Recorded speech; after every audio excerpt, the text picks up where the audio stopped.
Good morning students. मैं दीपक सिंह, आप लोगों का जीएस फैकल्टी। और आज हम लोग अपनी यूपीएससी वाले जो सेगमेंट है उस पर हम लोग आज डिस्कस करेंगे डीपीएसपी के बारे में, directive principle of state policy, यानी राज्य के नीति निर्देशक तत्व। तो आइए इसका हम लोग स्टार्ट करते हैं। तो पहले हम लोग देखते हैं कि हमारे संविधान के अंतर्गत हमारा जो संविधान है उसमें किस जगह पर इसको स्थान दिया गया है, कहाँ पर ये हमको मिलेगा। तो हम लोग देखते हैं दोस्तों, डीपीएसपी की जो चर्चा है वो हमारे संविधान के भाग 4 में की गई है। डीपीएसपी को हमारे संविधान के भाग 4 में स्थान दिया गया है। और अगर हम लोग भाग 4 में देखते हैं तो इसको डीपीएसपी को आर्टिकल 36 से लेकर के और आर्टिकल 51 तक में इसको लिखा गया है। आर्टिकल 36 से लेकर के और आर्टिकल 51 तक में इसकी चर्चा की गई है। तो आइए हम लोग एक एक करके सारे आर्टिकल्स की हम लोग बात करते हैं। और उससे पहले हम लोगों को ये जानना आवश्यक है कि आखिरकार ये जो राज्य के नीति निर्देशक तत्व है, यानी कि जो डायरेक्टिव प्रिंसिपल है स्टेट के, वो आखिरकार है क्या, किस चीज को कहते हैं हम लोग डीपीएसपी। तो इसको समझने के लिए हम कुछ पॉइंट्स देखते हैं। जैसे कि दोस्तों, जो डीपीएसपी है ये एक तरीके से सकारात्मक अवधारणा है। जैसे कि हम लोग मौलिक अधिकारों को देखते हैं तो वो एक तरह से नकारात्मक अवधारणा थी, मतलब कि वो एक तरीके से राज्यों को नागरिकों के विरुद्ध कोई भी कार्य करने से या कोई भी कानून बनाने से रोकता था, यानी कि निषेधात्मक प्रवृत्ति के होता है हमारा मौलिक अधिकार। और जो डीपीएसपी है ये एक तरीके से सकारात्मक, इसकी प्रवृत्ति कैसी है, सकारात्मक प्रवृत्ति है। जो डीपीएसपी सकारात्मक प्रवृत्ति किसकी अवधारणा है, मतलब कि ये जो है जो राज्य है, जो स्टेट्स हैं, जो गवर्नमेंट है, सरकार, उसको ये जो डीपीएसपी है इसके द्वारा संविधान नीतियों को बनाने के लिए निर्देशित करता है। मतलब कि जो डीपीएसपी है ये डीपीएसपी के द्वारा जो हमारा संविधान है, जो हमारी संविधान सभा के जो सदस्य हैं, वो जो है जो भावी जो गवर्नमेंट है, जो सरकार है, राज्य है, उसको नागरिकों के लिए कुछ कार्य करने के लिए, नागरिकों के अधिकारों की सुरक्षा करने के लिए, उनको निर्देशित करने के लिए उनको निर्देश देता है। तो डीपीएसपी के अंदर हम लोग देखते हैं, डीपीएसपी जो है राज्य को निर्देश देता है, मतलब कि राज्य नागरिकों के विरुद्ध ऐसी कोई भी कानून ना बनाए, या फिर ये तो हम लोग कहेंगे मौलिक अधिकारों के अंतर्गत इसकी चर्चा करेंगे हम, जिसमें निषेधात्मक प्रवृत्ति की हम लोग बात करते हैं। इसमें डीपीएसपी में एक्चुअली क्या है कि राज्यों को संविधान कहता है कि नागरिकों के लिए कुछ सकारात्मक कार्य करने की, यानी कि हमने बात की सकारात्मक प्रवृत्ति का होता है। ठीक, डीपीएसपी जो है इसको आखिरकार शामिल क्यों किया गया हमारे संविधान में, हम इसकी चर्चा करेंगे कि जो डीपीएसपी है इसको हमारे संविधान में शामिल करने की आवश्यकता क्यों पड़ी। देखिए, जो हमारे संविधान सभा के जो सदस्य थे, एक तरीके से उनकी जो विचार हैं, उनकी जो अपेक्षाएं थी हमारे संविधान से, उन सभी को उन्होंने डीपीएसपी के अंतर्गत शामिल किया। उनका ये मानना था कि जो हमारा ये संविधान है वो किस तरीके से राज्यों को निर्देशित करेगा नागरिकों के लिए कुछ कार्य करने के लिए। तो हमने देख लिया एक तरीके से ये जो राज्य है उसको निर्देशित करता है कानून बनाने के लिए। अगला हम लोग पॉइंट देखेंगे, एक तरीके से ये क्या है, ये एक तरीके से पॉजिटिव फीलिंग क्रिएट करता है। ये जो डीपीएसपी है एक तरीके से पॉजिटिव फीलिंग क्रिएट करता है, एक तरीके से पॉजिटिव फीलिंग क्रिएट करता है। मतलब हम लोगों ने अगर मौलिक अधिकारों में हम देखते हैं तो उसमें हर जगह हमें ये लिखा हुआ मिलेगा कि राज्य ऐसा कोई कार्य नहीं करेगा, राज्य जो है ऐसा कोई नियम नहीं बनाएगा। मौलिक अधिकारों में नहीं हर बार आता है निषेधात्मक, यानी कि राज्य को रोकता है, राज्य में अंकुश लगाता है। लेकिन डीपीएसपी में कहीं भी ऐसा उल्लेख नहीं होगा कि राज्य ऐसा कार्य नहीं करेगा। इसमें क्या कहा गया है कि राज्य ऐसा कार्य करेगा। राज्य जो है नागरिकों के लिए वेतन, जो नागरिक हैं उनके लिए जो है जो मिनिमम वेजेस है वो तय करेगा। राज्य के जो नागरिक हैं, जो बच्चे हैं, उनके लिए कुछ कार्य करेगा। जो हमारे मॉन्यूमेंट्स हैं उनकी जो है सुरक्षा के लिए कुछ कार्य करेगा। तो इस तरीके से हमने देखा ये एक तरीके से क्या है, ये पॉजिटिव फीलिंग क्रिएट करता है डीपीएसपी। अगला हम लोग जैसे बात करते हैं तो इसमें हम लोग देखेंगे कि जो डीपीएसपी है ये सामाजिक एवं आर्थिक जो न्याय है, सामाजिक और आर्थिक, सोशल एंड इकोनॉमिकल जो न्याय है उसका प्रतीक है। जो डीपीएसपी है, डीपीएसपी दोस्तों सामाजिक, सोशल एवं आर्थिक न्याय का प्रतीक है, आर्थिक न्याय का प्रतीक है, या हम कहें कि लोकतंत्र का प्रतीक है, सामाजिक या आर्थिक लोकतंत्र का प्रतीक है डीपीएसपी। ठीक, देखिए हमारे जो हमारा प्रियम्बल है, उस प्रियम्बल में हम लोग देखते हैं कि उस प्रियम्बल में कहा गया है, लिखा हुआ है कि जो ये संविधान है हमारा, वो नागरिकों को सामाजिक, आर्थिक एवं राजनीतिक न्याय उपलब्ध कराएगा। लेकिन जो आपका डीपीएसपी है उसमें देखिए केवल 2 वर्डों की चर्चा की गई है, सामाजिक एवं आर्थिक न्याय प्राप्त कराएगा। तो आपके एग्जाम में क्वेश्चन बन सकता है, बहुत अच्छा क्वेश्चन बन सकता है कि हमारे संविधान में कहां पर सामाजिक एवं आर्थिक न्याय को उपलब्ध कराने के बारे में बात की गई है। तो हमें ध्यान देना है कि एक तो सामाजिक और आर्थिक न्याय की बात की गई है हमारे प्रियम्बल में, और दूसरा सामाजिक एवं आर्थिक न्याय की बात की गई है हमारे डीपीएसपी के अंतर्गत। तो हमें इस तरीके से ध्यान देना है इसको। दूसरा हम लोग एक चीज और देखते हैं स्टूडेंट्स, हम लोग देखते हैं कि जो डीपीएसपी है, ये जो डीपीएसपी है ये जो है राज्य के ऊपर एनफोर्सेबल नहीं है।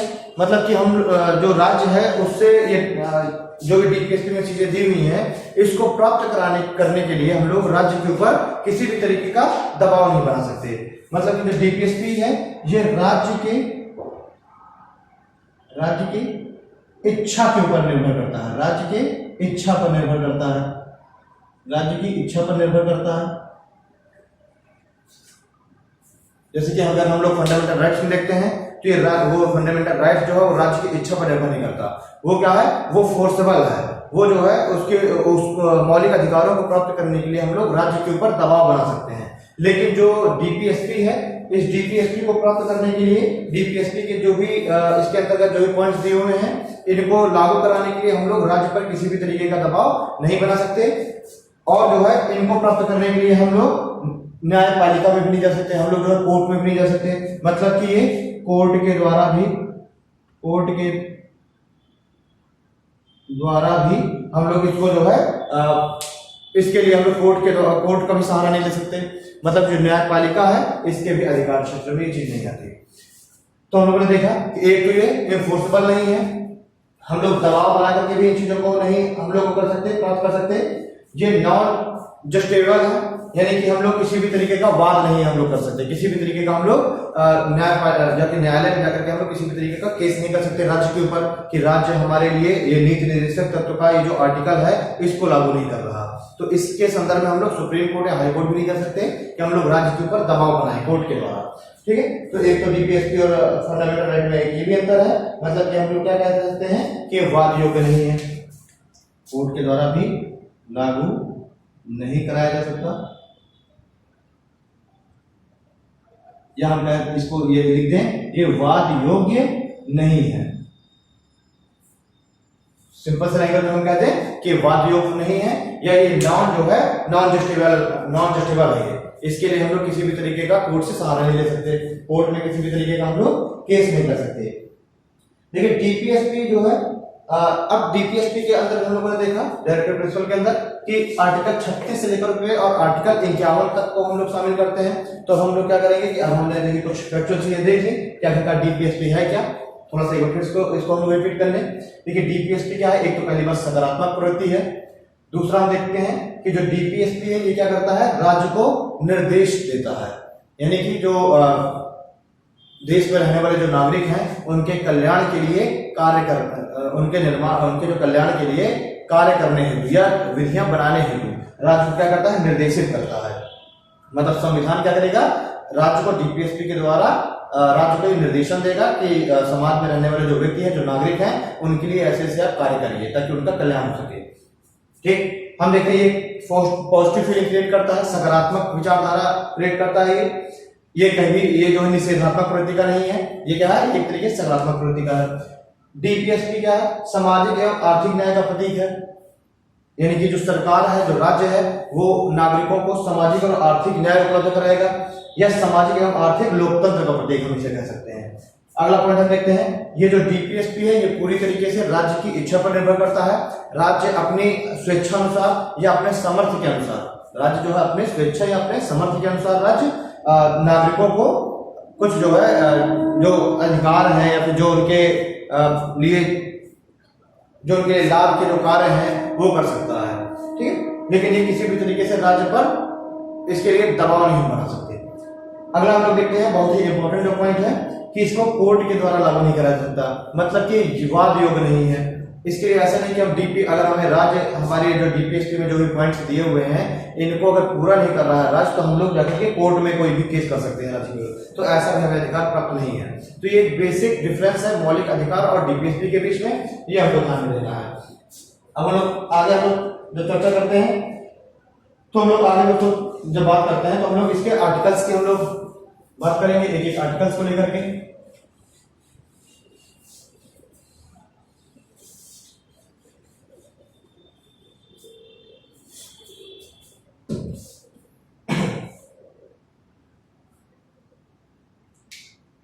चलिए आर्टिकल 36 देखते हैं हम लोग। आर्टिकल 36 में क्या कहा गया है, किस बात का उल्लेख आर्टिकल 36 में। तो देखिए दोस्तों, जब आर्टिकल 36 देखते हैं तो इसमें राज्य की परिभाषा दी गई है, राज्य की परिभाषा दी गई है। और दूसरा इसमें कहा गया है कि जो राज्य है, जो ये राज्य की परिभाषा दी गई है, और इसमें राज्य के लिए कहा गया है कि राज्य जो है लोक कल्याणकारी, राज्य जो है लोक कल्याणकारी होगा, यानी कि लोक कल्याणकारी राज्य का प्रतीक। जो डीपीएसपी है वो क्या है, डीपीएसपी एक तरीके से लोक कल्याणकारी राज्य का प्रतीक होगा।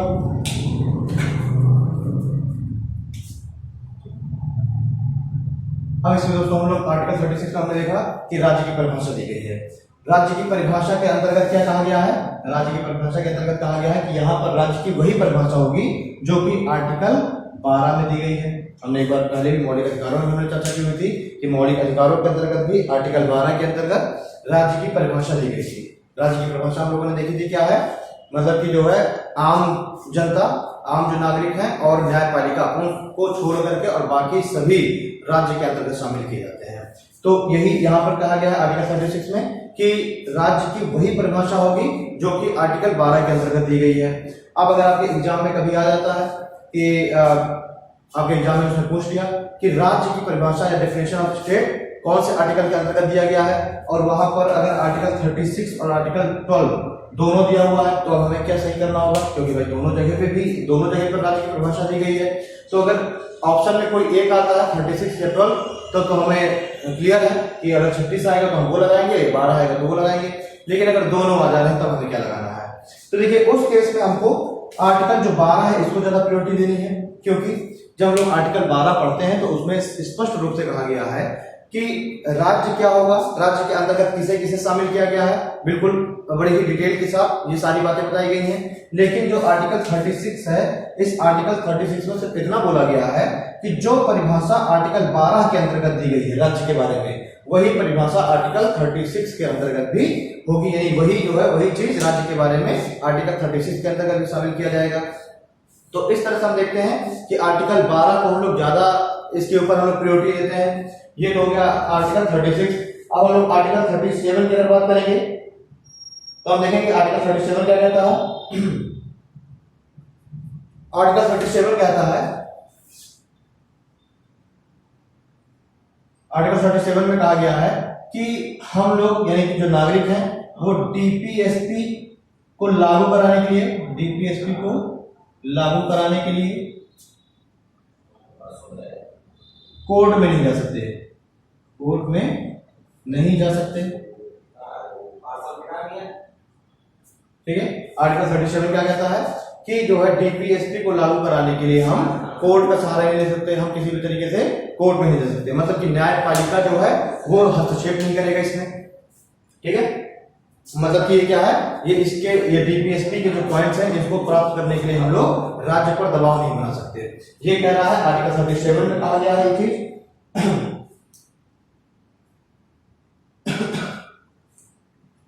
और साथ ही साथ में एक चीज और कहा गया है, एक तो कहा गया है कि जो डीपीएसपी है, डायरेक्टिव प्रिंसिपल, इनको लागू कराने के लिए हम कोर्ट में नहीं जा सकते। और दूसरा ये कहा गया है कि जो राज्य है वो जब भी नीतियां बनाएगा, जब भी विधियां बनाएगा, तो वो इन डीपीएसपी को ध्यान में रखते हुए बनाएगा। मतलब राज्य से भी ये अपेक्षा की गई है कि वो जब भी किन्हीं नीतियों का निर्धारण करेगा, किन्हीं कानूनों को बनाएगा, तो ऐसा ध्यान में रखेगा कि किसी भी तरीके से जो डीपीएसपी है इसका उल्लंघन ना हो, इसके बाहर जाकर के राज्य कोई कार्य न करे। और अगर जो है राज्य इससे बाहर जाकर के कोई कार्य करता है तो उस कंडीशन में हम लोग कोर्ट जा सकते हैं। मतलब सीधी सी बात है कि हम जो है राज्य के ऊपर दबाव बना करके वो कार्य नहीं करा सकते, लेकिन अगर राज्य उसके अगेंस्ट कोई कार्य करता है जिससे नागरिकों का नुकसान हो रहा है तो उस कंडीशन में हम लोग कोर्ट जरूर जा सकते हैं। तो इसमें कहा गया है कि राज्य जो है, राज्य नीतियां बनाते समय डीपीएसपी को ध्यान में रखेगा। क्लियर है ना? यानी इसमें दो पॉइंट्स कहे गए हैं आर्टिकल 37 के अंतर्गत। एक तो डीपीएसपी को लागू कराने के लिए कोर्ट में नहीं जाया जा सकता, और दूसरा जो राज्य है वो नीतियां बनाते समय इनको यानी डीपीएसपी को ध्यान में रखेगा। अब हम आर्टिकल 38 देखते हैं। आर्टिकल 38 क्या कहता है?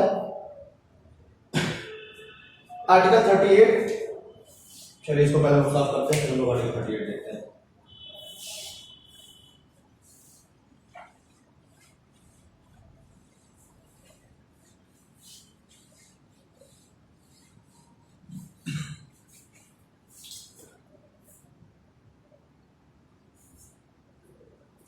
आर्टिकल 38 क्या कह रहा है?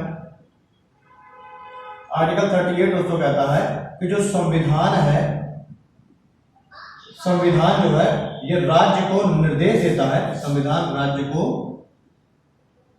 निर्देश देता है कि जो सरकार है ये एक वेलफेयर जो है, एक जो है समाज कल्याणकारी कार्य करे या वेलफेयर स्टेट बनाए। ठीक है, यानी ये कहा गया है कि जो संविधान है ये सरकार को ये निर्देश देता है, संविधान सरकार को ये निर्देश देता है कि जो राज्य है वो एक वेलफेयर स्टेट बने। संविधान सरकार को निर्देश देता है कि वो जो है राज्य को एक वेलफेयर स्टेट यानी कि लोक कल्याणकारी राज्य बनाने का प्रयास करे। लोक कल्याणकारी राज्य बनाने का प्रयास करे।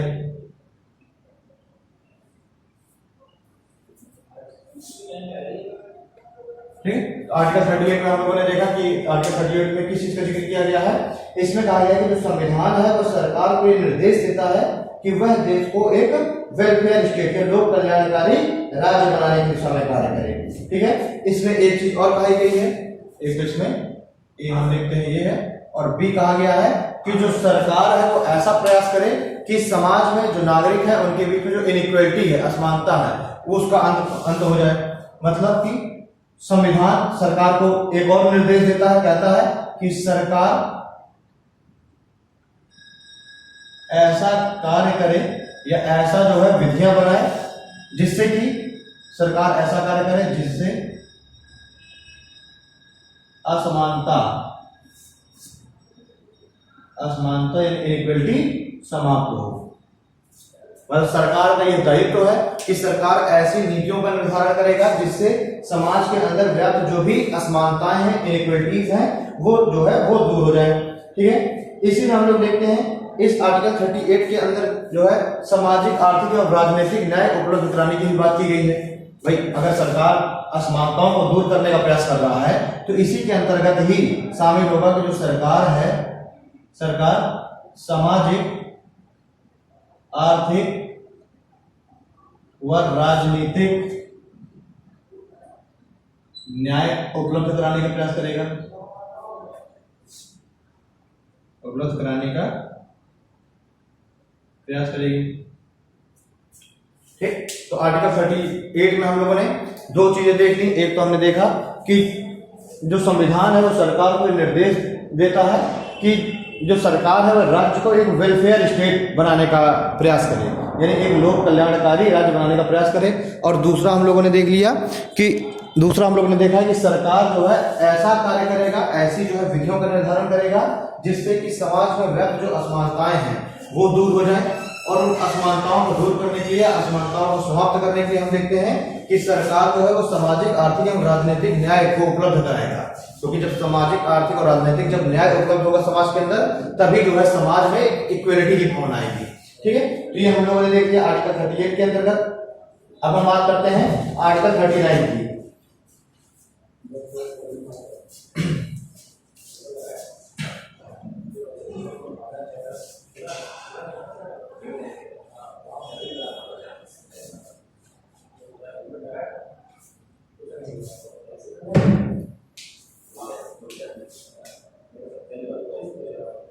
ये आर्टिकल 39 की हम लोग चर्चा करेंगे। तो आर्टिकल 39 में भी कुछ पॉइंट्स दिए गए हैं, जैसे कि जो उसका पहला पॉइंट है उसमें कहा गया है कि राज्य जो है ऐसे नीतियां बनाए जिससे आजीविका के अवसर उपलब्ध हो। मतलब इसमें जो है इसका जो पहला पॉइंट इसमें कहा गया है कि राज्य ऐसी नीतियां बनाए जिससे नागरिकों में आजीविका या आजीविका का अवसर उपलब्ध हो सके। ठीक है, राज्य ऐसी नीतियां बनाएगा, राज्य का प्रयास यही होगा कि राज्य जो है ऐसी नीतियां बनाए जिससे समाज का जो प्रत्येक वर्ग है, प्रत्येक जो तबका है, उसको आजीविका का अवसर उपलब्ध हो सके। ठीक है, क्योंकि आजीविका का अगर अवसर उपलब्ध नहीं होगा तो जो नागरिक हैं, जो व्यक्ति हैं, वो एक सम्मानजनक जीवन भी जी नहीं सकते। इसी वजह से आजीविका का अवसर उपलब्ध कराने के लिए भी राज्य जो है ऐसे प्रयास करेगा, ऐसे कानून, ऐसी नीतियां बनाएगा। ठीक है, इसमें अगला जो पॉइंट एक और दिया गया है, ये कहा गया है कि जो राज्य है ये ऐसा प्रयास करेगा कि जो संसाधन है, जो है समाज में उपलब्ध जो संसाधन है, देश के अंदर उपलब्ध जो भी संसाधन है, उनका विकेंद्रीकरण हो। यानी कि वो जो संसाधन है वो किसी मतलब कुछ समाज के कुछ ही व्यक्तियों के पास सीमित होकर के न रह जाए, वो क्या हो, समाज के प्रत्येक व्यक्ति के पास तक उनकी पहुंच हो। यानी कि इसमें हम लोगों ने देखा कि जो संसाधन है, जो भौतिक संसाधन है, भौतिक संसाधनों का विकेंद्रीकरण, डिसेंट्रलाइजेशन करने का प्रयास करेगा, भौतिक संसाधनों का विकेंद्रीकरण करने का प्रयास करेगा। राज्य का प्रयास क्या होगा कि जो भौतिक संसाधन है, देश के अंदर जो भी उपलब्ध संसाधन है, उनका जो है उन तक जो है समाज के प्रत्येक व्यक्ति की पहुंच हो, चाहे वो अमीर व्यक्ति हो, चाहे गरीब व्यक्ति हो। मतलब कि जो संसाधन है वो सिर्फ कुछ ही व्यक्तियों के पास सीमित होकर न रह जाए।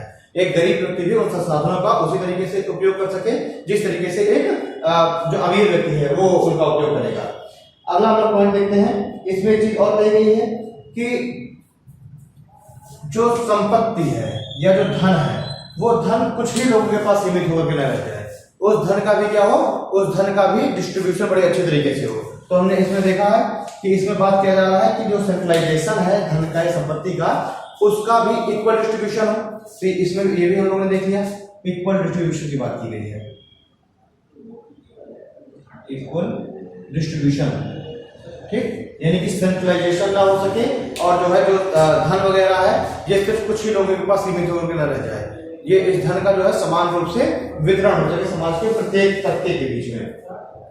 ठीक, आर्टिकल 39 की हम चर्चा कर रहे हैं। इसी के अंदर हम लोग देखते हैं आर्टिकल 39 में कहा गया है कि समाज जो है ऐसा, जो राज्य है वो ऐसा प्रयास करे या ऐसी विधियां बनाए जिससे कि जो पुरुष हैं और जो महिलाएं हैं उनको एक समान कार्य के लिए समान वेतन उपलब्ध हो। यानी जो राज्य है, राज्य समान कार्य हेतु महिला व पुरुष दोनों ने किसी भी तरीके का भेदभाव न करके समान वेतन उपलब्ध कराए। महिला व पुरुष को समान वेतन उपलब्ध कराए। मतलब कि सिर्फ महिला और पुरुष होने की वजह से उनके जो वेतन है उसमें कोई भी डिफरेंस ना हो, यानी उसी कार्य के लिए पुरुष को ज्यादा वेतन मिले और महिला को कम वेतन मिले सेम कार्य के लिए, ऐसा नहीं होना चाहिए। और इसका उपबंध कौन करेगा, सरकार करेगी। सरकार इसका निर्धारण करेगी कि समान कार्य हेतु पुरुष और महिला दोनों को ही समान वेतन मिले। हम लोग एग्जाम्पल देखते हैं मनरेगा वगैरह जो स्कीम है गवर्नमेंट की, उसमें हम लोग देखते हैं कि जो वेतन या जो मानदेय पुरुष को मिलता है वही मानदेय एक महिला कर्मचारी को भी मिलता है।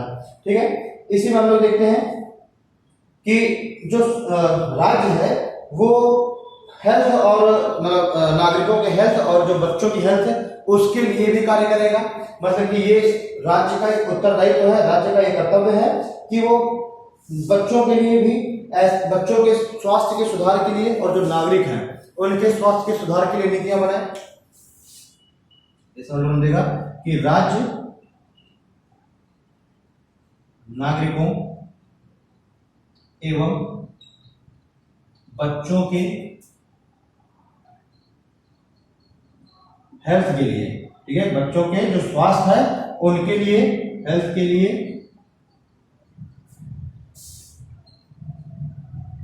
नीतियां बनाए। हमने क्या देखा, जो इसका पॉइंट 5 है इसमें क्या कहा गया है कि जो राज्य है वो नागरिकों और बच्चों का जो हेल्थ है, उनके जो स्वास्थ्य है उनके लिए क्या करेगा, उनके लिए जो है उनके लिए नीतियां बनाएगा, उनके लिए नीतियों का निर्धारण करेगा। ठीक है, इसी के अंतर्गत हम लोग देखेंगे कि जो राज्य है ये ऐसा उपबंध करेगा कि स्त्री और जो पुरुष है उनको ऐसे कार्य करने से रोकेगा जो उनके स्वास्थ्य के लिए प्रतिकूल हो। इसी के अंदर ही हम लोग देख लेंगे एक चीज, इसी के अंदर जो है उपबंध क्या किया गया है कि राज्य कुछ नीतियां बना करके स्त्री और पुरुषों को, दोनों को ही ऐसे कार्य करने से रोकेगा जो उनके स्वास्थ्य के लिए प्रतिकूल साबित हो सकते हैं। यानी इसी के हम लोग पॉइंट 5 के अंदर ही हम लोग देखेंगे कि राज्य क्या करेगा, राज्य ऐसी नीतियां बनाएगा, नीतियां बनाकर पुरुष व स्त्री दोनों को ऐसे कार्य करने से रोकेगा जो उनके स्वास्थ्य के लिए, जो उनके स्वास्थ्य के लिए प्रतिकूल है। ठीक, देखिए पॉइंट 5 दो बातें कहता है।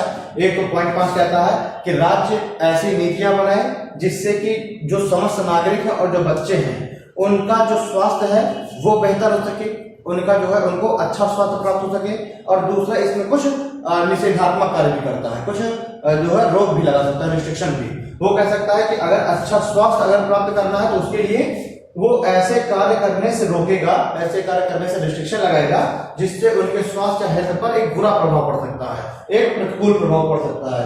इस तरीके से हम लोग देखते हैं कि जो राज्य है वो सभी नागरिकों के लिए एक ऐसा वातावरण उपलब्ध कराएगा, ऐसा एनवायरनमेंट उपलब्ध कराएगा जिसमें क्या है, जिसमें लोगों को एक बेहतर स्वास्थ्य जीने का अधिकार, मतलब जो नागरिक है उनको एक बेहतर जो है जो स्वास्थ्य है वो प्राप्त हो सके।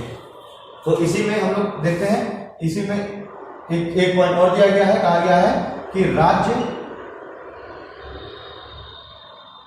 बेहतर वातावरण उपलब्ध कराएगा, राज्य जो है बेहतर वातावरण उपलब्ध कराएगा। अगर वो जो कंडीशन है, जो परिस्थितियां हैं वही अगर बेहतर ना हो, वही जो है अगर हेल्थ के लिए अनुकूल ना हो तो राज्य कोई भी कार्य कर ले, जो नागरिक है उनको अच्छा स्वास्थ्य प्राप्त नहीं हो सकता। इसी वजह से जो राज्य है वो कुछ ऐसे कानून बनाएगा जिससे क्या है, लोगों को जो वातावरण है, जो परिस्थितियां हैं वो जो है स्वास्थ्य के प्रति अनुकूल परिस्थितियां उपलब्ध हो सके। तो ये हम लोगों ने कुछ पॉइंट्स देखे हुए हैं जो कि आर्टिकल 39 के अंतर्गत है। अच्छा, एक चीज कभी आपसे पूछ लिया जाता है कि पूरा जो डीपीएसपी है, इस डीपीएसपी का सबसे महत्वपूर्ण आर्टिकल कौन सा है, इस पूरे डीपीएसपी का सबसे इंपॉर्टेंट आर्टिकल कौन सा है। तो हम लोग देखते हैं कि जो आर्टिकल 39 है ये पूरे डीपीएसपी का सबसे इंपॉर्टेंट आर्टिकल है। ठीक, एक बार हम लोग फिर से रिवाइज कर लेते हैं कि जो आर्टिकल 39 इसमें क्या क्या चीजें कही गई हैं। देखिए, इसमें कहा गया है कि जो राज्य है वो ऐसी नीतियां बनाए जिससे जो समाज का जो प्रत्येक व्यक्ति है, जो देश के प्रत्येक जो नागरिक हैं उनको आजीविका का अवसर उपलब्ध हो सके।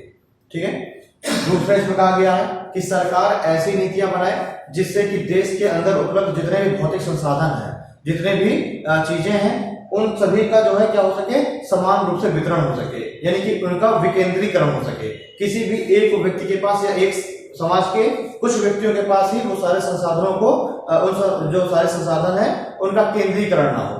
ठीक, तो डिसेंट्रलाइजेशन की बात की गई है इसी आर्टिकल 39 में। आर्टिकल 39 में एक चीज और कही गई है, इक्वल डिस्ट्रीब्यूशन हो, मतलब कि जो भी संपत्ति है, जो भी धन है, वो उन सभी का क्या हो, इक्वल रूप से उनका डिस्ट्रीब्यूशन हो। ठीक। चौथा पॉइंट इसमें क्या रहा गया है कि राज्य जो है ऐसा उपबंध करेगा कि चाहे वो स्त्री हो या पुरुष हो, अगर वो एक ही तरीके का कार्य कर रहे हैं, एक ही कार्य कर रहे हैं, तो उनको समान वेतन प्राप्त होगा। ठीक। चलिए आर्टिकल 5 की हम लोग बात करते हैं, मतलब इसी का 39 का जो पॉइंट 5 है इसकी बात करते हैं। इसमें कहा गया है कि राज्य कुछ ऐसे नियम बनाएगा जिनके द्वारा जो राज्य है वो नागरिकों को और जो बच्चे हैं उनके जो स्वास्थ्य है, उनके स्वास्थ्य को जो है बेहतर किया जा सके। ठीक है। तो राज्य के सभी नागरिकों और बच्चों के लिए एक बेहतर स्वास्थ्य के लिए, एक बेहतर स्वास्थ्य प्राप्त करने का के लिए नियम बनाएगा कौन, राज्य। यानी कि ऐसे कार्य करेगा राज्य जिससे उनको एक बेहतर स्वास्थ्य उपलब्ध हो सके। इसी पॉइंट 5 के अंतर्गत ही हमने बात किया कि राज्य जो है वो नीतियां बना करके पुरुष व स्त्री दोनों को ही ऐसे कार्य करने से रोकेगा जो उनके स्वास्थ्य के लिए अनुकूल ना हो या उनके स्वास्थ्य के लिए क्या हो, प्रतिकूल हो। ऐसे कार्य करने से उनका जो स्वास्थ्य है उसमें एक बुरा प्रभाव पड़े। तो ये हम लोगों ने देखा कि राज्य कुछ रिस्ट्रिक्शन भी लगाता है। साथ ही साथ राज्य जो है एक ऐसा एनवायरनमेंट, एक ऐसा वातावरण, एक ऐसी परिस्थिति उपलब्ध कराएगा जिससे कि जो व्यक्ति हैं उनका जो है जो स्वास्थ्य है वो बेहतर हो सके या स्वास्थ्य पर कोई भी किसी भी तरीके का नकारात्मक प्रभाव न पड़े। तो हमने आर्टिकल 39 देख लिया। पूरे डीपीएसपी का सबसे ज्यादा महत्वपूर्ण जो आर्टिकल है डीपीएसपी का क्या है, आर्टिकल 39। आपसे कभी भी स्टेट में आपसे पूछ सकता है कि डीपीएसपी का सबसे महत्वपूर्ण आर्टिकल कौन सा है।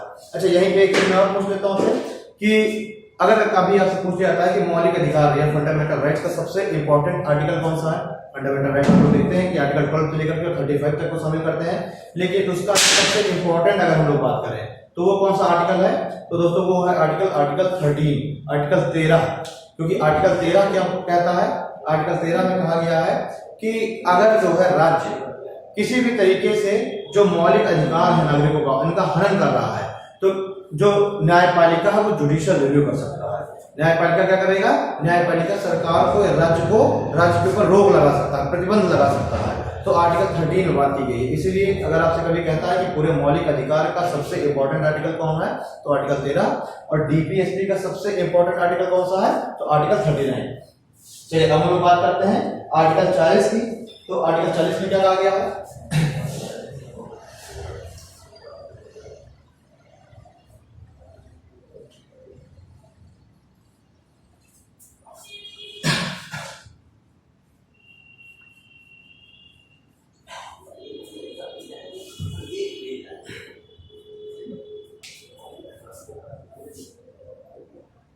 आर्टिकल 40 में बात की गई है ग्राम पंचायतों के गठन की।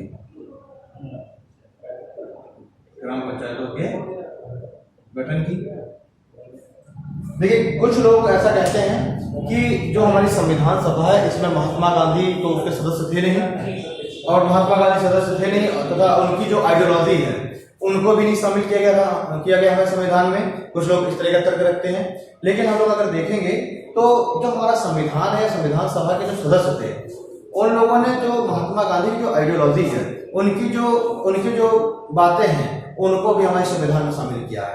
देखिए, हमारे जो महात्मा गांधी है उन्होंने एक बात कही थी कि देश का विकास, देश का निर्माण या देश सशक्त तभी हो सकता है जबकि ग्राम स्वराज, जो ग्राम पंचायतें हैं उनको भी अधिकार दिए जाए। यानी कि महात्मा गांधी ने ग्राम स्वराज की अवधारणा दी थी। महात्मा गांधी ने किसकी अवधारणा दी थी, ग्राम स्वराज्य की अवधारणा दी थी। किसने, महात्मा गांधी ने। और ये लोग देखते हैं कि जो हमारा डीपीएसपी है, नीति निर्देशक तत्व, तो इसमें आर्टिकल 40 के अंतर्गत ग्राम पंचायतों के गठन की बात की गई है। मतलब कि एक तरीके से हम देख रहे हैं कि महात्मा गांधी की जो आइडियोलॉजी है इसको भी जगह दी गई है ग्राम पंचायतों के गठन के दौरान। तो कभी अगर आपसे पूछ लिया जाता है कि हमारे डीपीएसपी में जो महात्मा गांधी की जो आइडियोलॉजी है ग्राम स्वराज्य की अवधारणा की, जो महात्मा गांधी ने जो बात की थी, ग्राम स्वराज्य की अवधारणा की जो बात की थी महात्मा गांधी ने, तो महात्मा गांधी की ग्राम स्वराज की अवधारणा को किस आर्टिकल के अंतर्गत शामिल किया गया है, तो आर्टिकल 40 के अंतर्गत ग्राम पंचायतों के गठन की। देखिए, महात्मा गांधी ने गौ हत्या पर भी प्रतिबंध लगाने की बात की थी, वो बिल्कुल खिलाफ थे गौ हत्या पर, तो उसको भी शामिल किया गया है इसमें। हम लोग आगे देखेंगे आगे आर्टिकल आएगा जिसमें गौ हत्या पर प्रतिबंध लगाया गया है।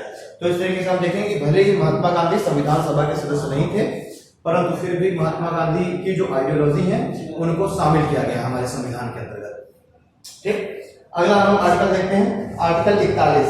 इस आर्टिकल 41 में उसको कहा गया है कि जो राज्य है, आर्टिकल 41 के अंतर्गत कुछ और चीजें भी राज्य को कही गई हैं कि जो राज्य है वो जो है सभी नागरिकों को समान कार्य करने का अवसर उपलब्ध कराएगा। आर्टिकल 41 में बात की गई है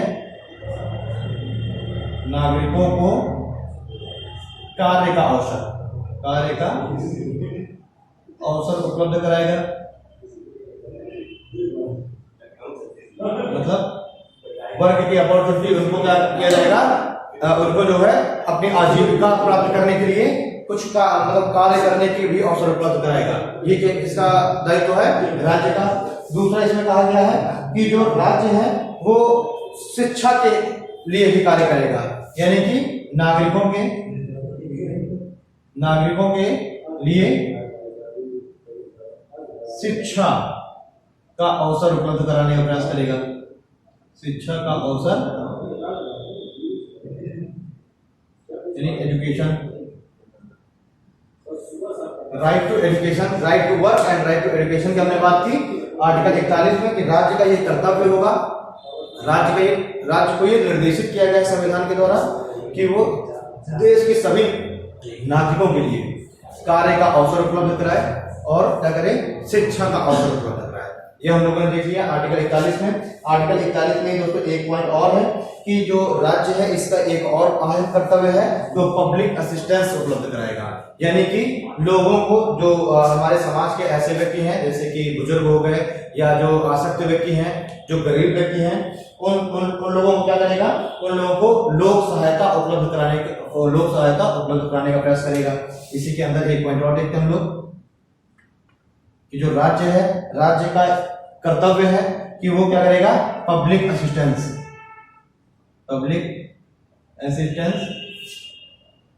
या लोक सहायता उपलब्ध कराने का प्रयास करेगा। ये राज्य का कर्तव्य है कि समाज के ऐसे व्यक्ति बुजुर्ग हो गए, आसक्त हो गए, कोई विकलांग है, अंधा है, गरीब व्यक्ति हो गए, इनके लिए क्या करेगा, पब्लिक असिस्टेंस, लोक सहायता उपलब्ध कराने का प्रयास करेगा। कौन? सरकार ऐसी नीतियां बनाएगा जिससे क्या हो जाएगा, नागरिकों को कार्य का अवसर उपलब्ध होगा, नागरिकों को शिक्षा का अवसर उपलब्ध होगा और जो नागरिक है उनको लोक सहायता, जो भी वो सहायता पाने के अधिकारी है जिनको आवश्यक है कि उनको राज्य सहायता उपलब्ध कराए उनके जीवन यापन के लिए, तो उसका भी व्यवस्था करेगा कौन? राज्य। ये राज्य का क्या है, ये राज्य का एक दायित्व है। ठीक है, चलिए, मतलब कि अगर कार्य की बात करते हैं हम लोग तो क्या, जॉब, मतलब इसको हम लोग लिख सकते हैं एक तरीके से राइट टू जॉब, ठीक है, right to education, right to education. ठीक है, तो ये क्या है, ये राज्य का एक दायित्व होगा, राज्य का एक कर्तव्य होगा कि लोगों को जॉब का अवसर उपलब्ध कराए, लोगों को एजुकेशन का अवसर उपलब्ध कराए।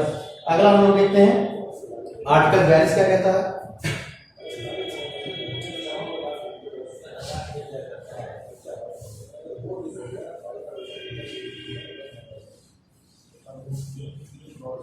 देखिए आर्टिकल जो 42 दोस्तों ये चर्चा करता है, आर्टिकल 42 में भी दो चीजें कही गई हैं। पहला पॉइंट तो कहा गया है कि जो प्रेग्नेंट जो महिलाएं हैं उनको मैटरनिटी लीव दी जाएगी, यानी कि प्रेग्नेंट महिलाओं के लिए, ठीक है, जो मैटरनिटी लीव है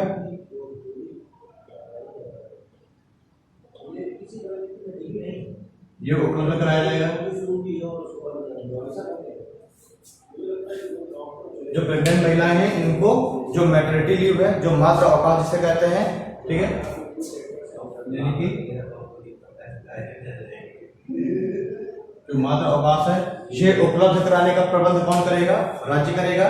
और साथ ही साथ राज्य का एक दायित्व और है कि ये ऐसी मनोचित दशाएं उपलब्ध करेगा, कुछ ऐसी मनोचित दशाएं उपलब्ध करेगा जो कि जो नागरिक हैं उनको जो है उनके जीवन निर्वाह के आवश्यक हो। ठीक है, ऐसी जो है मानवोचित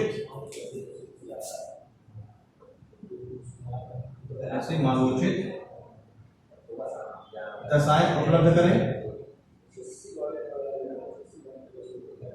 राज्य का एक दायित्व क्या है कि वो मानवोचित दशाएं उपलब्ध कराए, जो उसके नागरिक हैं उनके जीवन निर्वाह के लिए जो भी आवश्यक दशाएं, जो भी कंडीशन है, जो भी इन्वायरमेंट है, वो उपलब्ध कराने का प्रयास करेगा। तो ये राज्य का दायित्व हो गया आर्टिकल 42 के अंतर्गत। एक तो प्रेग्नेंट महिलाओं को मैटरनिटी लीव उपलब्ध कराएगा, राज्य का ये दायित्व है। और दूसरा, राज्य के जो सभी नागरिक हैं उनको जो है कुछ मानवोचित दशाएं उपलब्ध कराए, जिससे कि वो अपने जो जीवन है उसका निर्वाह बड़ी सुगमता पूर्वक कर सके। चलिए, आर्टिकल 42 के बाद हम लोग बात करते हैं आर्टिकल 43 की। तो देखिए आर्टिकल 43 में क्या कहा गया है। आर्टिकल 43 में दोस्तों मिनिमम वेजेस की बात की गई है, यानी कि न्यूनतम आय।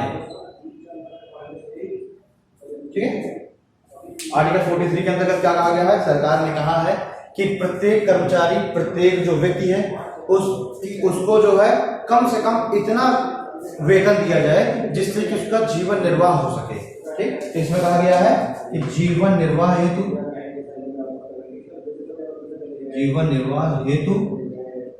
आवश्यक वेतन, मतलब एक कम से कम इतना वेतन दिया जाएगा, या कम से कम एक अमाउंट निर्धारित किया गया गवर्नमेंट के द्वारा, और कहा गया कि अब इससे कम का जो वेतन है वो नहीं दिया जाएगा। तो हम लोगों ने देखा था कुछ समय पहले सरकार की एक नीति आई थी जिसमें कहा गया था कि प्रत्येक जो सरकारी कर्मचारी हैं उसके लिए एक निश्चित अमाउंट फिक्स कर दिया गया था कि कोई भी कार्यालय होगा उसके किसी भी कर्मचारी को एक कार्यालय के अंतर्गत जो प्यून होता है उसको सबसे छोटा कर्मचारी माना जाता है, सबसे निचले तबके के कर्मचारी मानते हैं।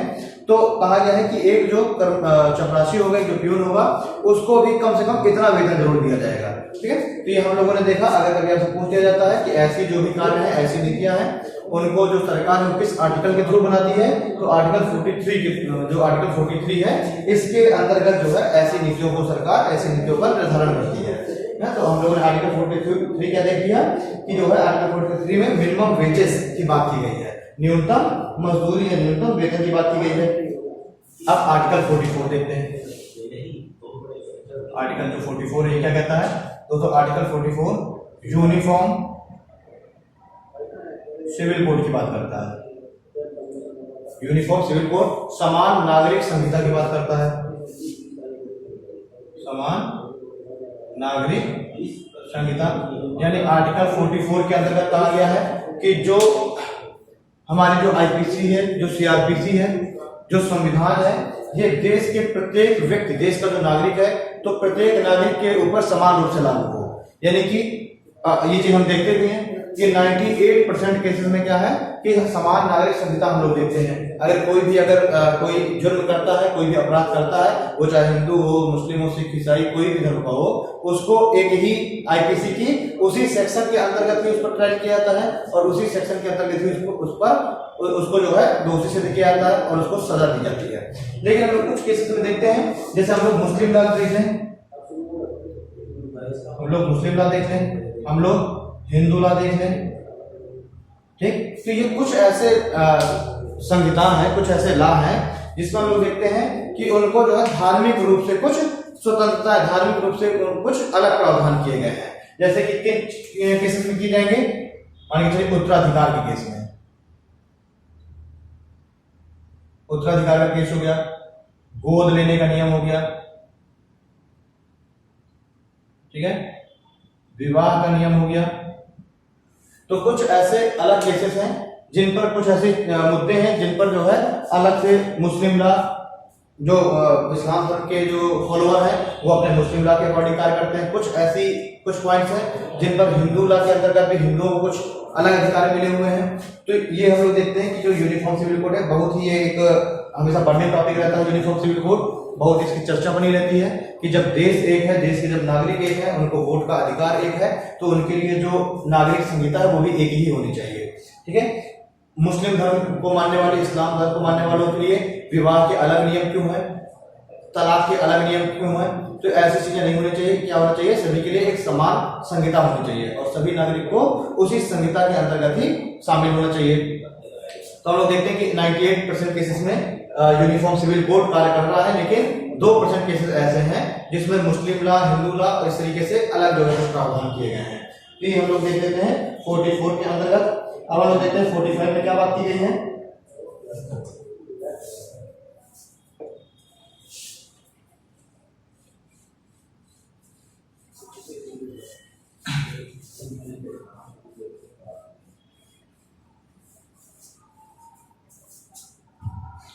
देखिए आर्टिकल 45 के अंतर्गत, आर्टिकल 45 के अंतर्गत कहा गया है कि राज्य जो है, राज्य 0 से लेकर के 6 वर्ष तक के जो बच्चे हैं, 0 से लेकर 6 वर्ष तक के जो बच्चे हैं उनके लिए एजुकेशन और उनके पोषण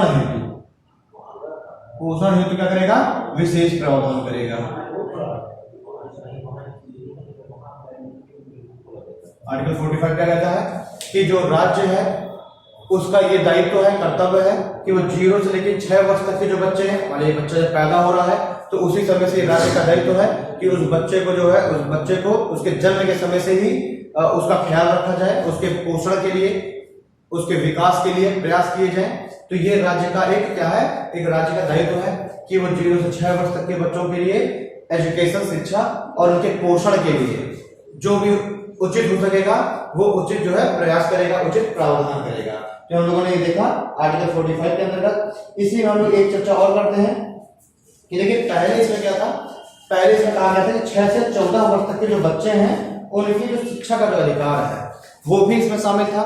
लेकिन हम लोगों ने 86वां संविधान संशोधन अधिनियम, हम लोगों ने 46 अमेंडमेंट किया और 46 अमेंडमेंट का किया 2002 में। तो 46 अमेंडमेंट करके हमने ये जो 6 से 14 वर्ष तक के जो बच्चे हैं इनके शिक्षा का जो अधिकार है, यानी जो उसमें पहले कहा गया था, जब ये संशोधन नहीं किया गया था तो इसमें एक पॉइंट और था कि राज्य ऐसा कार्य करेगा या ऐसा विधियां बनाएगा जिससे 6 से 14 वर्ष तक के जो बच्चे हैं उनको एक आवश्यक शिक्षा उपलब्ध कराई जाएगी।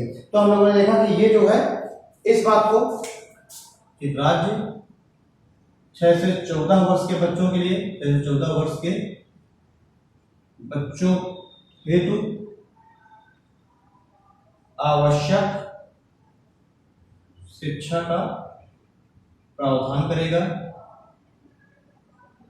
तो दोस्तों हम लोगों ने 86वां संविधान संशोधन किया 2002 में और उसके द्वारा हमने जो ये बात है इसको डीपीएसपी से हटा दिया और डीपीएसपी से हटा करके हम लोगों ने आर्टिकल 21A के अंतर्गत हम लोगों ने इसको एक मौलिक अधिकार बना दिया। हमने क्या कर दिया है, फंडामेंटल राइट बना दिया है। ठीक है, पहले ये क्या था, पहले ये सिर्फ एक नीति निर्देशक तत्व था, यानी कि सरकार के ऊपर ऐसा कोई भी फाउंडेशन नहीं होता था, ऐसा कोई भी दबाव नहीं होता था कि 6 से 14 वर्ष के बच्चों के लिए अनिवार्य शिक्षा का प्रावधान करें। लेकिन अब हमने क्या किया, इसको यहां से हटाकर 86वें संविधान संशोधन से हमने अब मौलिक अधिकार बना दिया, यानी कि अब अगर सरकार ऐसा कार्य नहीं करती, 6 से 14 वर्ष के बच्चों के लिए शिक्षा का प्रावधान नहीं करती, तो हम क्या कर सकते हैं, हम न्यायालय के थ्रू उसको फोर्सेबल जो है हम लोग लागू करा सकते हैं, हम लोग राज्य के ऊपर दबाव बना सकते हैं न्यायालय के द्वारा।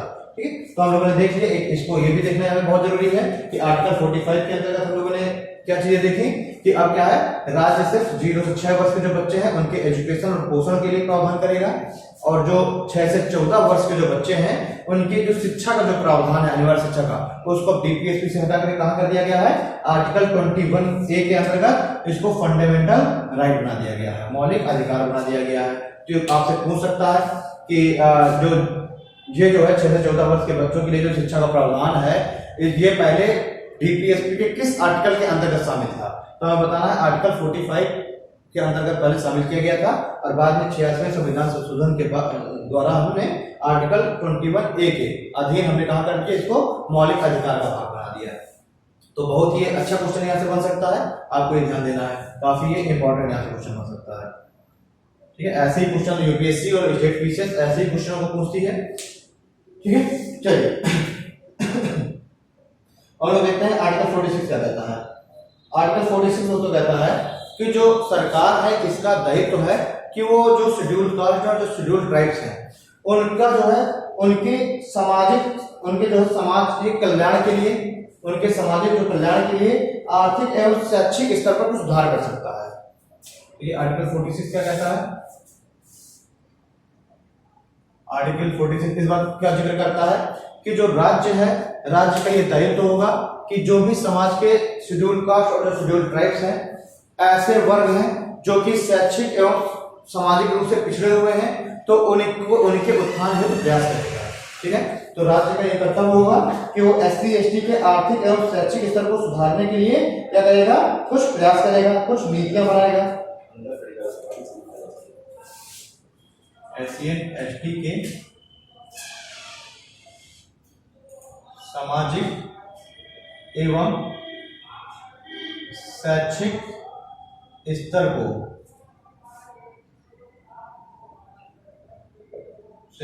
सुधारने हेतु, SC ST के सामाजिक एवं शैक्षिक स्तर को सुधारने हेतु राज्य विधियां या नीतियां बनाएगा।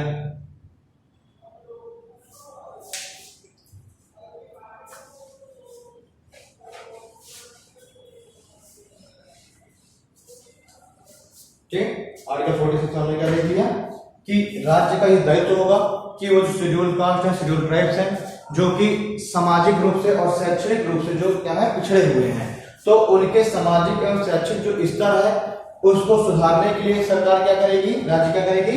कुछ स्पेशल नीतियां बना सकती है और कुछ नीतियां बना करके उनके शैक्षणिक और सामाजिक स्तर को सुधारने का प्रयास करेगी। कौन? सरकार। साथ ही साथ यहाँ पे एक पॉइंट और जोड़ा गया है, कहा गया है कि जो समाज के जो वीकर सेक्शन के जो व्यक्ति हैं उनको भी सामाजिक न्याय उपलब्ध कराने का प्रयास किया जाएगा। साथ ही में इसमें दूसरा पॉइंट और क्या कहा गया है कि जो वीकर सेक्शन है, जो समाज के जो है जो कमजोर व्यक्ति हैं, आर्थिक रूप से जो कमजोर व्यक्ति हैं समाज के, उनको सामाजिक न्याय उपलब्ध कराने का प्रयास किया जाएगा। ठीक, तो हमने देख लिया कि आर्टिकल जो 46 से क्या क्या कहता है। पहला तो कहता है कि SC ST के सामाजिक एवं जो शैक्षिक स्तर है उसको सुधारने के लिए राज्य नीतियां या कानून बनाएगा, और दूसरा कहा गया कि जो वीकर सेक्शन है उसके लिए उसको जो है उसको सामाजिक न्याय उपलब्ध कराने के लिए, यानी समाज में हो रहे उसके ऊपर जो अन्याय हैं उनको दूर करने के लिए राज्य क्या करेगा? कुछ उपबंध करेगा, कुछ प्रावधान करेगा। तो ये हम लोगों ने बात कर ली आर्टिकल 46 के अंदर। अब हम लोग बात करेंगे आर्टिकल 47 की।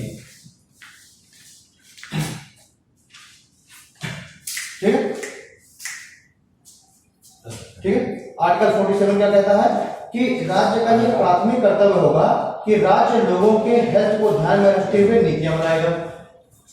ये आर्टिकल 47 क्या कहता है?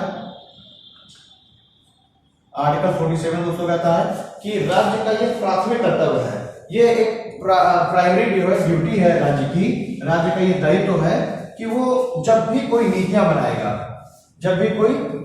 बनाएगा तो राज्य के जो व्यक्ति हैं उनके हेल्थ को ध्यान में रखते हुए बनाएगा। आर्टिकल 47 कहता है कि राज्य नागरिकों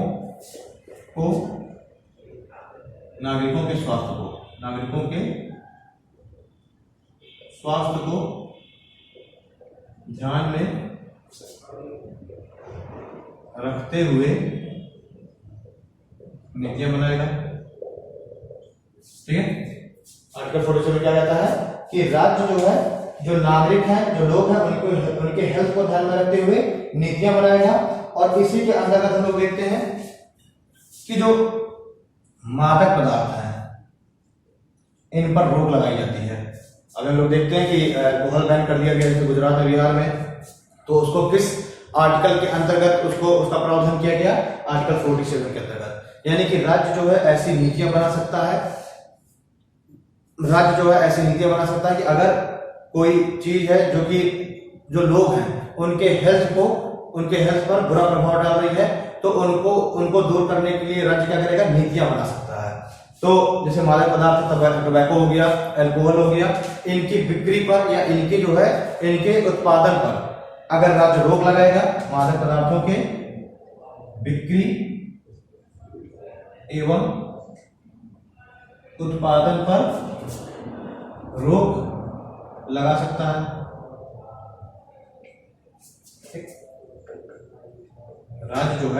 राज्य मादक पदार्थों की बिक्री और मादक पदार्थों के उत्पादन पर रोक लगा सकता है। यानी कि हम अगर बात कर लें टोबैको, अल्कोहल, ठीक है, अन्य और भी जो नशीली वस्तुएं हैं उन पर जो है बैन लगा सकता है। उन पर क्या करेगा राज्य, बैन लगा सकता है। ठीक है, तो ये किस आर्टिकल के अंतर्गत राज्य ऐसा कार्य करेगा, ऐसी नीतियों का निर्धारण करेगा, आर्टिकल 47 के अंतर्गत। ठीक है, और इसको जो है राज्य का एक प्राथमिक कर्तव्य माना गया है कि राज्य का एक प्राथमिक कर्तव्य है कि राज्य जो है नागरिकों के स्वास्थ्य को ध्यान में रखते हुए ऐसा कभी भी डिसीजन ले सकता है, ऐसी कभी भी नीतियों का निर्धारण कर सकता है। आगे हम लोग बात करेंगे, अच्छा जैसे एक कुछ चीजें और है, मान के चलिए आयुष्मान भारत योजना आई,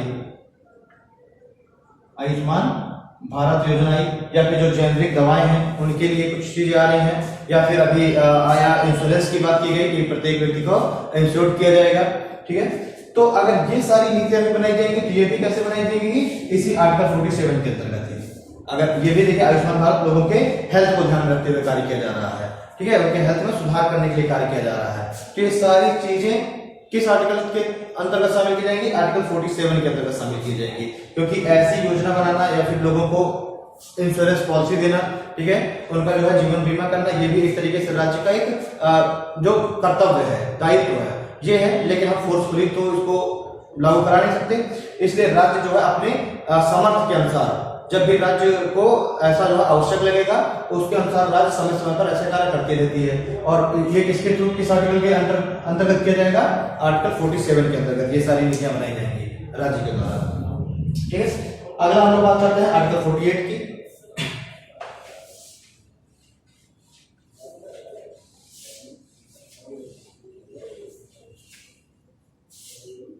देखिए जो आर्टिकल 48 है, इस आर्टिकल 48 में हम लोग एक बार फिर से गांधी जी की जो अवधारणाएं हैं, गांधी जी के द्वारा कुछ कहे गए जो नियम है उनको हम लोगों ने शामिल किया।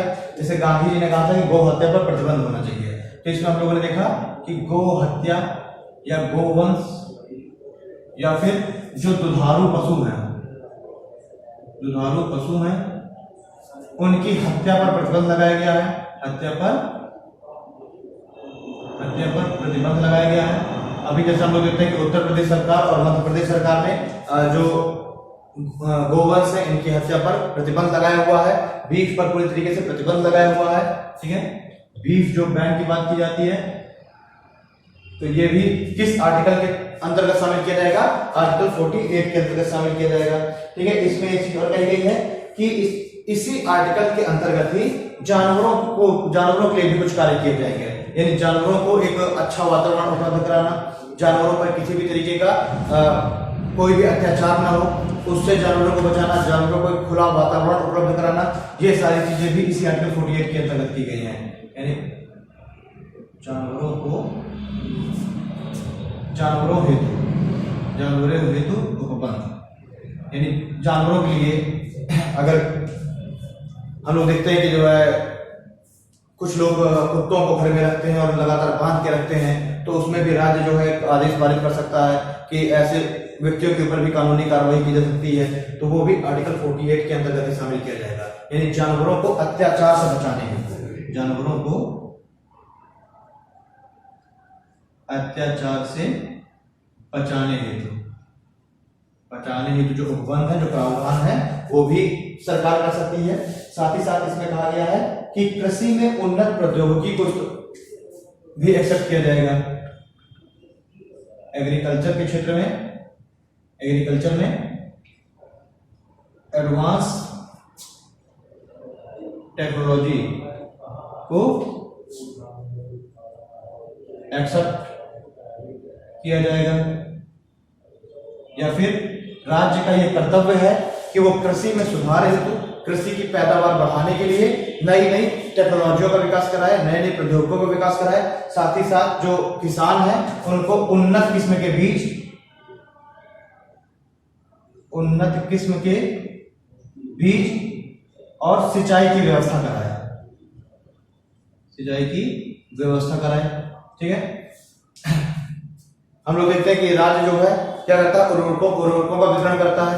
तो ये भी आर्टिकल 48 के अंतर्गत ही आएगा, क्योंकि एग्रीकल्चर के क्षेत्र में विकास करने की बात की गई है। आर्टिकल 48 के अंतर्गत ये भी प्रावधान किया गया है कि राज्य क्या करेंगे, राज्य का दायित्व है कि वो कृषि के क्षेत्र में सुधार करने का प्रयास करेगा। ठीक है, ऐसे प्रावधान करेगा जिससे कि उत्पादन बढ़ सके। तो ये भी आर्टिकल 48 के अंतर्गत शामिल कर लिया गया है। अब हम लोग आर्टिकल 49 देखेंगे। आर्टिकल 49 में कहा गया है, आर्टिकल 49 कहा गया है कि राज्य जो है ऐसे प्रावधान करेगा जिससे कि जो हमारे स्मारक हैं, जो हमारे मॉन्यूमेंट्स हैं, स्मारकों की देखभाल व संरक्षण हेतु प्रावधान, यानी कि राज्य का दायित्व होगा कि जो हमारे जो पुराने स्मारक हैं, मॉन्यूमेंट्स हैं, उनके संरक्षण के लिए और उनकी देखभाल के लिए और उनके जीर्णोद्धार के लिए प्रयास करेगा और प्रावधान करेगी सरकार। ठीक है, सरकार ऐसी नीतियां बनाएगी जिससे कि हमारे जो स्मारक है इनको संरक्षित किया जा सकेगा। इसी में हम लोग देखते हैं कि एक संगठन है जिसका नाम है ASI, archaeological survey of India. तो आर्कियोलॉजिकल सर्वे ऑफ इंडिया का ये दायित्व है, ये कार्य है आर्कियोलॉजिकल सर्वे ऑफ इंडिया का कि ऐसे स्मारकों को क्या करेगा, संरक्षित करेगा। कुछ ऐसे स्मारक हैं उनको वर्ल्ड हेरिटेज साइट घोषित किया जाएगा। जैसे यूनेस्को एक संस्था है, ये पूरे विश्व के जो ऐसे पुरातात्विक स्थल हैं, ऐसे जो स्मारक हैं, उनको संरक्षित करने का प्रयास करता है। ठीक है ना, तो हम लोगों ने देख लिया भारत में उस संस्था, ऐसी संस्था का क्या नाम है, आर्कियोलॉजिकल सर्वे ऑफ इंडिया। चलिए, तो ये भी क्या है, ये भी राज्य का एक दायित्व है, राज्य का ये भी एक क्या है, एक कार्य है कि राज्य ऐसे कुछ प्रावधान कर सकेगा। आर्टिकल 50 दोस्तों क्या कहता है, आर्टिकल 50 क्या कहता है, अपने आप पर कर देना। आर्टिकल 50 कहता है कि राज्य जो है कार्यपालिका और न्यायपालिका की जो शक्तियां हैं उनका पृथक्करण का प्रयास करेगा। आर्टिकल 50 का कार्य है, आर्टिकल 50 में कहा गया है कि राज्य कार्यपालिका व न्यायपालिका, कार्यपालिका व जो न्यायपालिका है, न्यायपालिका में पृथक्करण का प्रयास करेगा।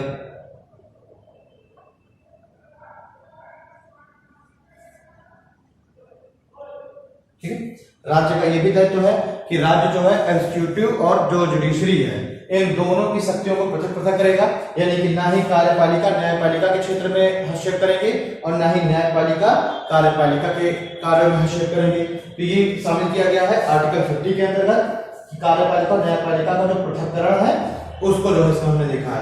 हम देखते हैं कि आजादी के पहले 1950 के पहले की अगर हम बात कर लेते हैं, हमारे संविधान के लागू होने से पहले, तो हम देखते हैं कि जो कार्यपालिका के जो अधिकारी थे उनको कुछ हद तक न्यायपालिका की शक्तियां प्राप्त थी। मतलब जो जैसे डिस्ट्रिक्ट मजिस्ट्रेट की हम लोग बात करें तो डिस्ट्रिक्ट मजिस्ट्रेट क्या करता था, कार्यपालिका का अधिकारी था, लेकिन इसको न्यायपालिका से संबंधित भी अधिकार प्राप्त थे। ये क्या करता था, ये मामलों की सुनवाई भी करता था। अभी हम लोग देखते हैं डिस्ट्रिक्ट मजिस्ट्रेट इसके नाम के आगे लगा हुआ है, यानी कि दीवानी मामलों के भी मामले में थोड़ा बहुत सुनवाई करने का अधिकार अभी भी डीएम को प्राप्त होता है। तो ये सारी चीजें हम लोग देख लेते हैं आर्टिकल 50 के अंतर्गत। अब हम लोग बात करते हैं आर्टिकल 51 की।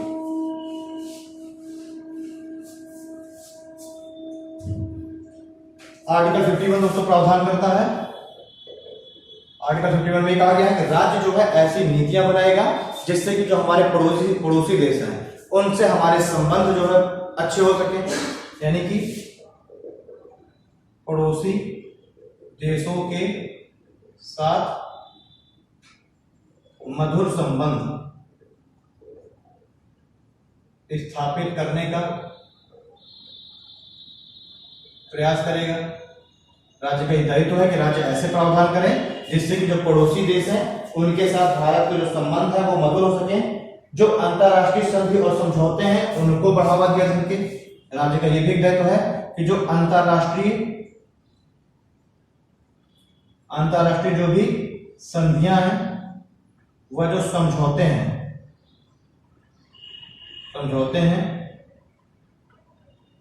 उनको लागू कराया जाए, लागू कराया जाए।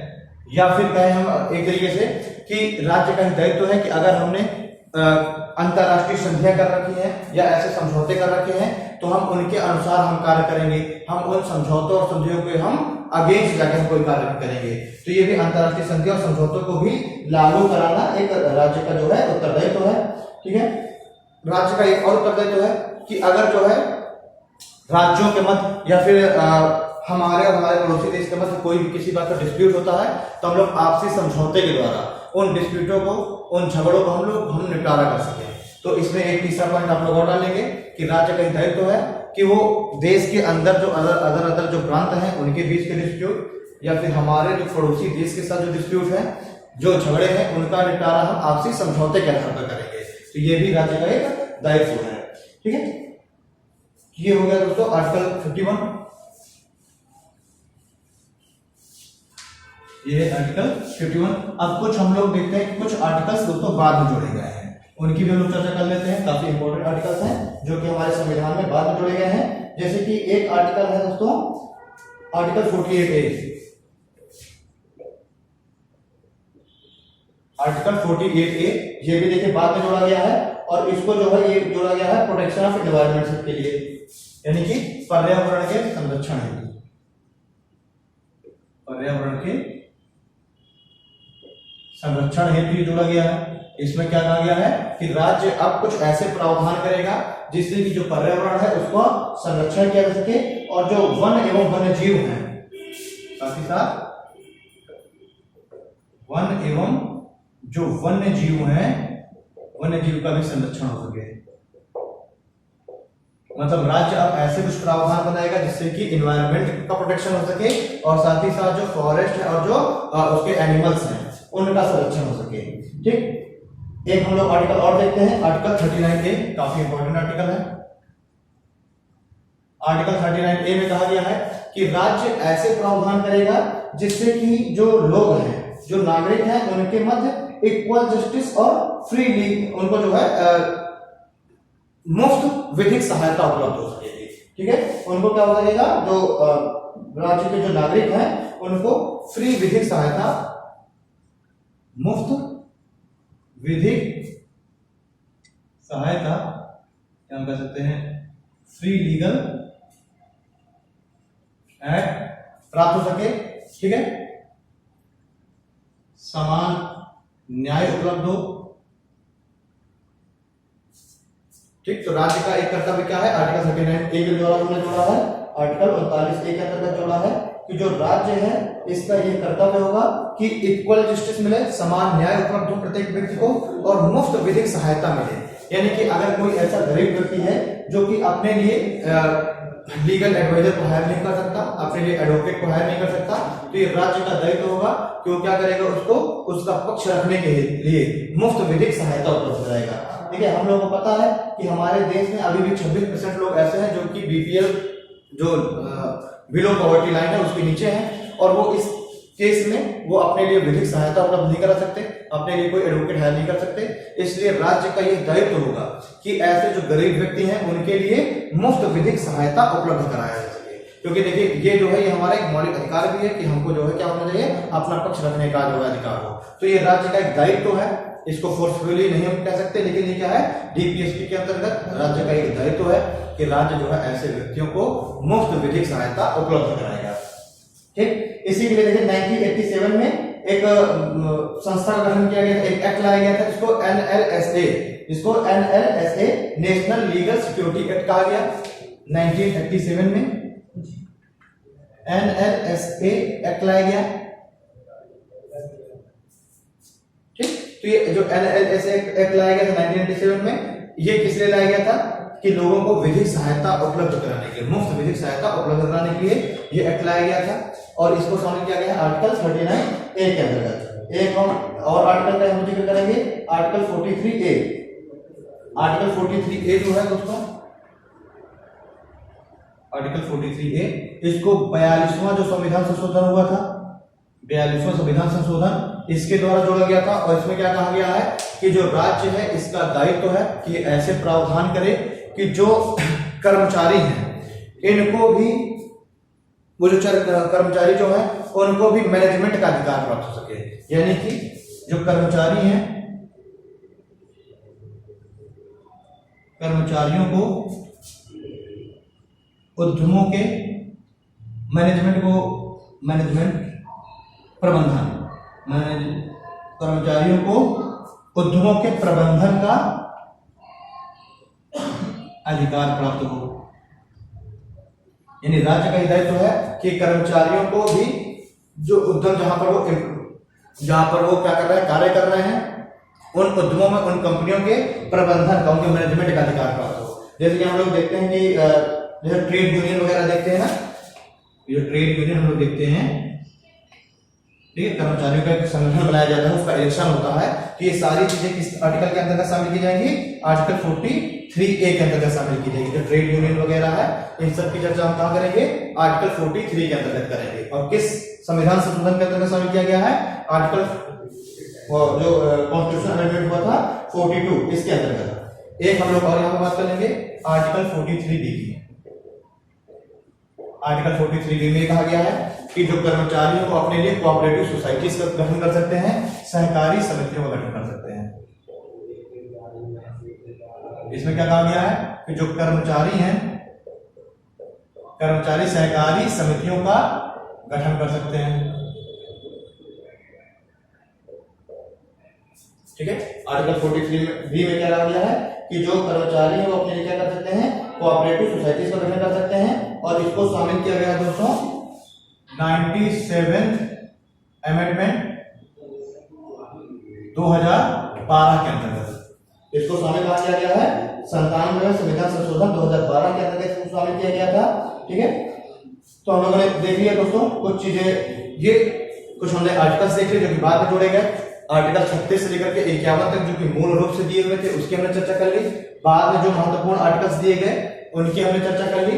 कुछ एक दो फैक्चुअल चीजों की और हम लोग चर्चा कर लेते हैं। जैसे कि हमारा जो मौलिक अधिकार है उसमें एक आर्टिकल जोड़ा गया दोस्तों, आर्टिकल 31C।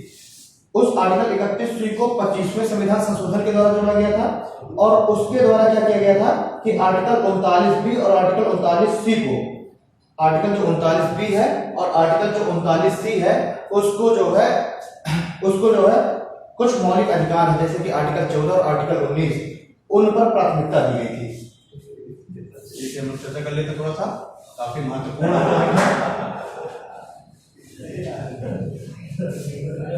काफी महत्वपूर्ण पॉइंट है। इसमें कहा गया था कि जो है आर्टिकल 31C को जो है हमारे मौलिक अधिकार में जोड़ा गया था 25th अमेंडमेंट के द्वारा। 25th जो अमेंडमेंट है, कॉन्स्टिट्यूशनल अमेंडमेंट, इसके द्वारा जोड़ा गया था आर्टिकल 31C। और इस आर्टिकल 31C में कहा गया है कि जो डीपीएसपी के दो आर्टिकल्स हैं, जैसे कि आर्टिकल 39B और आर्टिकल 39C, इन दो आर्टिकल्स को, जो फंडामेंटल राइट के दो आर्टिकल्स हैं, जैसे कि आर्टिकल 14 और आर्टिकल 19, इन दोनों के ऊपर प्राथमिकता दी जाएगी। यानी कि जो डीपीएसपी है, इस डीपीएसपी को फंडामेंटल राइट के ऊपर रखा जाएगा, ठीक। तो आपसे कभी पूछ लेता है कि कौन से जो आर्टिकल्स, दो आर्टिकल्स हैं जिनको फंडामेंटल राइट, जो आर्टिकल 14 और आर्टिकल 19, उन पर प्राथमिकता दी गई है। तो वो दो आर्टिकल हैं, आर्टिकल 39B और आर्टिकल 39C, और इसका जिक्र कहां किया गया है, आर्टिकल 31C के अंतर्गत किया गया है। और उसको किस संविधान संशोधन के अंतर्गत शामिल किया गया, 25th जो कॉन्स्टिट्यूशनल अमेंडमेंट है उसके अंतर्गत शामिल किया गया। ठीक है, अच्छा, एक थे हमारे संविधान सभा के एक सदस्य थे दोस्तों, जिनका नाम था केटी साह। केटी साह हमारे संविधान सभा के एक सदस्य थे, और इन्होंने डीपीएसपी के बारे में एक बात कही है। इन्होंने कहा है कि डीपीएसपी जो है एक ऐसा चेक है जिसका भुगतान बैंक की इच्छा पर निर्भर है। इन्होंने क्या कहा है, इन्होंने डीपीएसपी के बारे में कहा है कि डीपीएसपी एक ऐसा चेक है जिसका भुगतान